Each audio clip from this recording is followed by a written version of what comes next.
Big pass லைவ்ல ஒரு வழியா அந்த டான்ஸ் ஆட்டம் முடிவுக்கு வந்துச்சுங்க. அதுல குறிப்பா ஸ்பெஷல் அப்ரிசியேஷன் பிக் பாஸே கொடுத்திருந்தார். அதை பத்தியும் பார்க்க போறோம். அடுத்து இன்னொரு பக்கம் பார்வதி ஒரு டாஸ்க் நல்லா போனாவே எங்களுக்கு பிடிக்காதுல்ல, நாங்க ஏதாவது பண்ணுவோம்ல, ஏன்னா நாங்க தான் டாஸ்க் ஸ்பாயிலர் ஆச்சு அப்படின்ற மாதிரி டாஸ்க் ஸ்பாயில் பண்ற மாதிரி போய் திவ்யா கிட்ட வம்பு இழுத்து அங்க ஒரு பிரச்சனைகள் பண்ணி கொண்டிருந்தார்கள் அப்படின்றதையும் பார்க்க முடியுது. அடுத்ததாக இன்னொரு பக்கம் ஹாட் ஸ்டார் ஓட்டிங் போர்டில் ஒரு கேள்வி கேட்டிருந்தாங்க மக்களே. தரமான பதிலடி மக்கள் கொடுத்துருக்காங்க போல இருக்க ஒரு பர்டிகுலர் நபர்களுக்கு அப்படின்றது பார்க்க முடிஞ்சு. இது மூணுத்தையும் கொஞ்சம் டீட்டெயிலாக பார்த்துடலாம். சேனலுக்கு புதுசாக இருந்தீங்கன்னா மறக்காம சப்ஸ்கிரைப் பண்ணிருங்க. வீடியோ பார்க்குற அனைவருமே மறக்காம லைக்கும் ஐப்பும் பண்ணீங்கன்னா வீடியோ பல பேருக்கு போய் ரீச் ஆகும். அந்த உதவியை நீங்க மறக்காம பண்ணிருங்க மக்களே. இப்போ கண்டென்ட்டுக்குள்ள போயிடலாம்.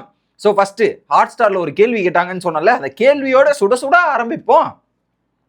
ஒரு 2 பேரோட மூணு பேர் கொடுத்துருக்காங்க ஃப்ரெண்ட்ஷிப் பேரிங். இதுல யாருது ரொம்ப டேஞ்சரஸா இருக்கு, எப்படி ரொம்ப டேஞ்சரஸ் அப்படின்றதுனா மீனிங்கை நீங்க கனெக்ட் பண்ணீங்க. டேஞ்சரஸ் அப்படின்றத போட்டிருக்காங்க. கமருதீன் பார்வதி, கமருதீன் வினோத், சாண்ட்ரா பார்வதி ஆக மொத்தத்தில் இந்த 3 பேர்ல கொடுத்துருக்காங்க. இதுல கமருதீன் பார்வதியோட பேரு 64% வந்து டேஞ்சரஸா இருக்கு, மக்களுக்கு கொஞ்சம் பயமா இருக்கு அப்படின்றத சொல்லியிருக்காங்க. இதுலயே தெரிஞ்சிருக்கோம் மக்கள் என்ன முடிவு எடுத்திருக்காங்கன்னு. புரிஞ்சுக்குங்க மக்களே. சோ பார்வதி கமருதீனோட பாண்டிங் மக்களுக்கு பிடிக்கவில்லை பெரும்பான்மையாக அப்படின்றது இதன் மூலியமா நீங்க தெரிஞ்சுக்கலாம், இது பண்ணிக்கலாம். சரி, அதுதான் அப்படி இருக்குன்னு பாத்தீங்கன்னா ரெண்டாவது லிஸ்ட் கேளுங்க. ரெண்டாவது சாண்ட்ரா மற்றும் பார்வதி 29%. ஸோ அவங்களும் மக்களுக்கு டேஞ்சரஸா தான் இருக்காங்க. அந்த ஒரு கேங்குமே சரியில்லைன்ற மாதிரி மக்கள் ஓட்டின் அடிப்படையில், எப்படி ஓட்டின் அடிப்படையில சொல்லிட்டு இருக்காங்க அப்படின்றது பார்க்க முடியுது. அடுத்து கமருதீன் மற்றும் வினோத்தோட பேரு 6.9. So below 7%. அது பெருசா த்ரெட்டனிங்காவோ பயமாவோ இல்லை. பட் அந்த கம்பேர் பண்ணினா அந்த ரெண்டுத்தோட பர்சன்டேஜ் பாருங்க, கிட்டத்தட்ட 93%. எப்படி 93% பார்வதி இருக்கிறதெல்லாம் டேஞ்சரஸா இருக்கு அப்படின்றது மக்கள் பதிலடியும் சரியான இதுவும் கொடுத்துருக்காங்கன்றது நான் பார்க்குறேன். உங்களோட கருத்துக்களே கமெண்ட் செக்ஷன்ல போட்டுருங்க மக்களே, போட்டுருங்க. அடுத்ததாக இந்த பாட்டு கண்டுபிடிச்சிட்டாங்க வரிசையா. சிங்கிச்சான்ற போது அவள் வருவாளா, அந்த டைம்ல சிங்கிச்சாவும் கண்டுபிடிச்சிட்டாங்க. மட்ட சாங்கு அப்படி போடு அப்படின்ற சாரு, அப்புறம் டமுக்கிட்ட என்னது திப்பாம் அந்த பாட்டு, இது எல்லாமே கண்டுபிடிச்சிட்டாங்க. இதுல க்ளூஸை கண்டுபிடிக்கவே தெரியல. யாருன்னா சுபிக்கும் மற்றும் எஃப்ஜேவும். இதுல ஒரு பெரிய பிரச்சனை என்னன்னா, அவங்க க்ளூ கொடுத்துட்டாங்க. சிங்கம் சூர்யா அப்படின்னாவே முறுக்கு மீச, சூர்யாவோட க்ளூவும் கொடுத்துட்டாங்க.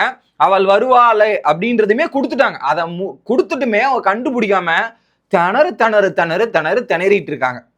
அவங்க லூப் எப்படி இருக்குன்னா, ஒரு பக்கம் சூர்யானா சிங்கம் 1 சிங்கம் 2 அப்படின்றது இருக்காங்க, இல்ல 7ஆம் அறிவு இதுலதான் சர்க்குலேட் ஆகுது. அதை தாண்டி வேற க்ளூவே உங்களுக்கு இல்லையாடா, வேற எதையும் யோசிக்க மாட்டீங்களாடா அப்படின்ற மாதிரி தான் தோணுச்சு.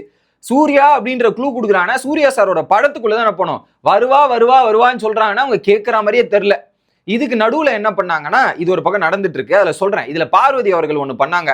என்ன பண்ணாங்க, பார்வதியோட ப்ராப்பர்ட்டி எடுத்து அழகா டான்ஸ் ஆடிட்டு இருந்தாங்க அரோரா. அப்ப பாத்தீங்கன்னா பார்வதி மத்த டீம் நாங்களாம் கெடுப்போமே வெறுப்பேத்துமேன்னு எல்லோ சாரி எடுத்து கட்டுறான்னு சொன்ன உடனே க்ளூ அங்க மேட்ச் ஆயிடுச்சு. எல்லோ சாரின்னும் போது ஆல்ரெடி அங்க ஸ்டெப் போட்டிருக்காங்க அந்த மற்ற படத்தோட. அது எல்லோ சாரின்னும் போது அப்படியே கனெக்ட் பண்ணி படம் அப்படியே வந்துருச்சு. நீங்க டிஸ்ட்ராக்ட் தானே பண்ண வந்தீங்க, அந்த டீமுக்கு ஹெல்ப் பண்ண வரலையே அப்படின்ற மாதிரி அந்த டீமுக்கு சொல்லி கொடுத்துட்டே போயிட்டாங்க. ஒரு பக்கம் ஐயோ நம்ம பண்ணது எல்லாமே நமக்கு வில்லங்கமா மாறிடுச்சுன்ற மாதிரி பார்வதி போய் மூலையில உட்காந்தாச்சு. இதுக்கு நடுவுல என்ன பண்ணாங்க, பார்வதி வெளியே கமருதீனுக்குள்ள ஆல்ரெடி ஒரு சின்ன சலசலப்பு ஏற்பட்டு இருந்தது. வினோத்துக்கும் யாருக்கும் இவங்களுக்கும் யாருக்கும் திவ்யாவுக்குமே. என்ன பண்றா பார்வதி போயிட்டு வெளியே சொல்றா, திவ்யாவை போய் நம்ம சீன்லாம் வம்பிழுக்கலாம், அவளை வச்சு செய்யணும், இதெல்லாம் பண்ணும், அவ சும்மா ட்ரிகர் ஆகிறா, இதெல்லாம் பண்ணலாம், வச்சு செய்ய போறேன், எவ்வளோ பார்த்துட்டு இதை பார்க்க மாட்டோமோ அப்படின்ற மாதிரி. ஒரு பக்கம் அவனுங்க பாட்டு பல மணி நேரம் கண்டுபிடிச்சிட்டு இருக்கானுங்க. இதுல போயிட்டு திவ்யா காய்கறி கட் பண்ணிருக்காங்க, வெறுப்பேத்துறதுக்கிட்டே அந்த கத்தியை ஜாடமாடியா பேசுறது, இந்த மாதிரி பேசுறதுன்ற மாதிரி முழுக்க ஒரு டாஸ்கை உருப்படியா நடக்க விடாம அது கெடுக்கிறது போது அவங்களே டிஸ்டர்ப் பண்றாங்க. ஸோ சாப்பாடு காய்கறி பண்ணிட்டு இருக்க திவ்யாவுமே ட்ரிகர் பண்றது தான் பார்வதியோட வேலை. இதான் கேமருங்க, ஸ்பாயிலர் கேமர் அப்படின்னு வச்சுக்கலாம். இல்ல கேமர்லாம் சொல்ல முடியாது, ஸ்பாயிலர் வேணா நான் சொல்றேன். அந்த லெவல்ல தான் பார்வதி போய் அங்க டிஸ்ட்ராக்ட் பண்ணி இது பண்றாங்க. ஒரு பாயிண்ட்ல திவ்யா கடுப்பாயிட்டு, கேப்டன் என்ன பண்றாங்க பாருங்க, என்ன இது பண்ணிருக்காங்க, இதெல்லாம் ஒழுங்கா கேளுங்க கேப்டன், இப்பெல்லாம் பண்ணக்கூடாது கேப்டன் அப்படின்ற மாதிரி சொல்லிடுறாங்க. உடனே வினோத் நான் என்னமா கேட்கறது, நான்லாம் கேட்க முடியாதுங்க. அவங்க கேட்டா இல்லைன்றாங்க, அவங்க டாஸ்க் பண்றேன்றாங்க, நான் எப்படி ப்ரூவ் பண்ண முடியும்? கனியும் சொல்றாங்க, அவங்க உன்னதான் ட்ரிகர் பண்றாங்கன்னா அவங்க சொல்லணும்ல, அவங்களே இல்லைன்னதுக்கு அப்புறம் என்ன பண்ண முடியும்? வாலண்டரியா தாங்க பண்றாங்க, அது கிளியராவே தெரியுது. என்னோட கொடுத்த கேரக்டரை பத்தி பேசுறாங்க, இதெல்லாம் பத்தி பேசும்போது வாலண்டரியா ட்ரிகர் பண்ற மாதிரி இருக்குதா இல்லையா அப்படின்ற மாதிரி ஆயிடுச்சு. கானா வினோத்தும் அங்க இது பண்றாரு. அமித் வேற இல்ல நீங்க அம்முன்னு இருங்க வினோத், இதெல்லாம் பண்ணுங்கன்ற மாதிரி கண்ட்ரோல் பண்றாங்க. ஸோ வாலண்டரியா போயிட்டு திவ்யாவை ட்ரிகர் பண்ணி நோண்டிட்டு இருக்கிறது பார்வதி. ஏன்னா பார்வதிக்கு இந்த வாரம் கண்டென்ட் இல்லை. ஏன்னா ஒரு பக்கம் வினோத்தையும் சீண்ட முடியல, விக்ரமையும் அடிக்க முடியல, எஃப்ஜே பக்கம் போனாலும் வச்சு செய்யறாங்க. அடுத்து என்ன கமர்தினும் நம்மள செய்யறான், சாண்ட்ரா பக்கம் போக முடியாது. அப்புறம் சபரி பக்கம் போனா ஒண்ணுமே கொடுக்க மாட்டேங்கிறான் அப்படின்றதையும். ஸோ வேற வழி இல்லாம தான் ஒரு பக்கம் திவ்யா ஒன்றுன்றது, அடுத்து அரோராவோட ட்ரையாங்கிள் கண்டென்ட் எடுத்துட்டு வருவோம் அப்படின்ற ட்ரையாங்கிள் கண்டென்ட் எடுத்துட்டு வருது. ஏன்னா பார்வதி எக்ஸாஸ்ட் ஆயிட்டாங்க, கண்டென்ட் இல்ல, இப்ப என்ன பண்றது, அடுத்து திரும்ப ட்ரையாங்கிள் இழுத்து போடு அப்படின்ற மாதிரி போடுறாங்க. இது கூட சில பேர்லாம் வந்து திரும்பவும் ட்ரையாங்கிள் இழுக்கிறது யாருன்னு பாத்துங்கப்பா, அது கூட தெரியாம அரோரா அரோரா அரோரா அப்படின்ற மாதிரி திரும்பவும் அரோரா பக்கம் போயிட போறீங்க. அவ பாட்டுன்னு அவ வேலையை பார்த்துட்டு இருக்கா. சில பேருக்கு இதை பார்த்து கூட இல்ல அரோரா தான் அப்படி பண்றான்ற மாதிரி சொல்லுவாங்க. ஏன்னா அந்த மாதிரி சில பேர்லாம் வேலை பார்க்கறாங்களே. அதனால எப்ப பார்த்தாலும் பார்வதி என்ன பண்ணாலும் சரி, மத்தவங்க என்ன பண்ணாலும் தப்புன்ற மாதிரி சில கேட்டகரிஸ்லாம் இருக்குல்ல. அதனால சொல்றேன் திரும்பவும், அதுல அரோரா விட்டு விலகி ரொம்ப நாள் ஆச்சு, ஆனா திரும்பவும் போயிட்டு அழுதுட்டு இருக்கிறது பார்வதி தான் அப்படின்றது நம்மளால பார்க்க முடியுது. இது ஒரு பக்கம். அடுத்து பிக் பாஸ் அந்த அவள் வருவாள சாங்க கண்டுபிடிக்காம ரொம்ப நேரமா போகுது. பிக் பாஸ் வந்து ஒரு பாயிண்ட்ல ப்ராம்ப்டிங் நடிச்சு கிடிச்சு காட்டுறாரு.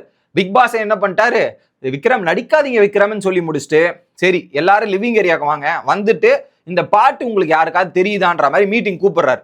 அப்ப என்ன பண்றாங்க, எல்லாரும் அவள் வருவாளா அப்படின்ற பாட்டை சொல்றாங்க.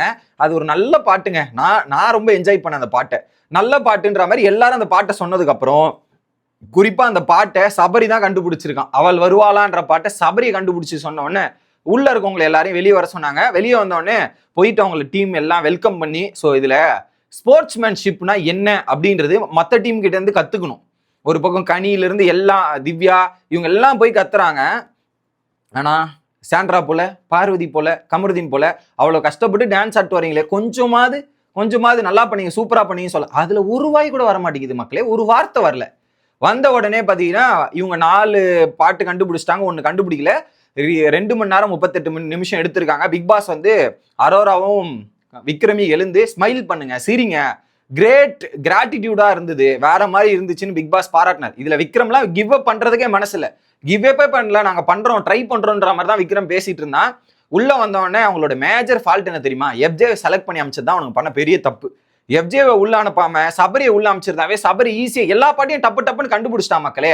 சபரியால சொல்ல முடியாது அந்த இடத்துல, டீம்ல 2 பேர் தான் பார்ட்டிசிபேட் பண்ணோம். சபரி வந்து வாய் கட்டப்பட்ட நிலையில் சபரி வந்து மாட்டிக்கிட்டான். இல்லனா சபரி இருந்திருந்தானா இவ்வளவு தூரம் அந்த பாட்டு வந்திருக்காது. லிட்டரலி 1 ஹவருக்குள்ளேயே இந்த டீம் கண்டுபிடிச்சு ஜெயிச்சிருக்கோம். ஆனா நான் பாராட்டுறேன். இது வந்து எனக்கு வந்து எப்படி இருக்குன்னா, விக்ரம் செலக்ட் பண்ண டிசிஷனு அது சபரியை செலக்ட் பண்ணியிருந்தா டாஸ்க் கம்ப்ளீட் ஆயிருக்கும். ஆனா விக்ரமுக்கு ஃபேவராகவும் அரோராக்கு ஃபேவராக்கும் போயிருக்குமான்னு தெரியாது. அதுல எஃப்ஜே செலக்ட் பண்ணதாலதான் இவங்க 2 பேருக்கும் ஃபேவரா போய் முடிஞ்சிருக்கு. பயங்கரமான மைலேஜ் இன்னைக்கு எபிசோட்ல அவங்க பர்ஃபார்மன்ஸ் பண்ணதுதான். இண்டூரன்ஸுங்க அவ்வளவு தூரம் சஸ்டெயின் பண்ணியிருக்காங்க, அது சும்மா கிடையாது. அதுக்கு கிரேட் அப்ரிசியேஷன் கொடுத்தே ஆகணும். டே பை டே விக்ரமோட கிராஃபும் அரோராவோட கிராஃபும் போன வாரத்துல இருந்து ஜிங்குன்னு மேல ஏறிக்கிட்டு தான் போயிட்டு இருக்கு அப்படின்றதான் நான் பாக்குறேன். உங்களோட கருத்துக்களை கமெண்ட் செக்ஷன்ல சொல்லுங்க. அடுத்த வீடியோல வந்து சந்திக்கிறேன். Bye guys.